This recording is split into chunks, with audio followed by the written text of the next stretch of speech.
برای مجرم بودن یک انسان کفایت است که نماز نخواند. اگر هیچ کار دیگه هم نکنه او یک مجرم کامله. حائلی که بین ایمان و کفر است نماز است. اگر اون افتاد کفر و ایمان یکی میشه.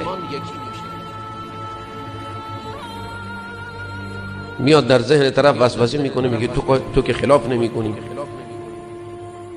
نمازم نخونی، مگه الله به نماز تو نیازمنده؟ مهم میدونی چیه؟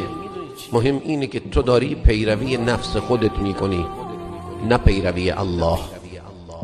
حالا چه به پیروی نفس و ترک کردن پیروی الله نماز را کنار بگذاری، یا حکم دیگری از احکام الله را کنار بگذاری. برای مجرم بودن یک انسان کفایت است که نماز نخواند. اگر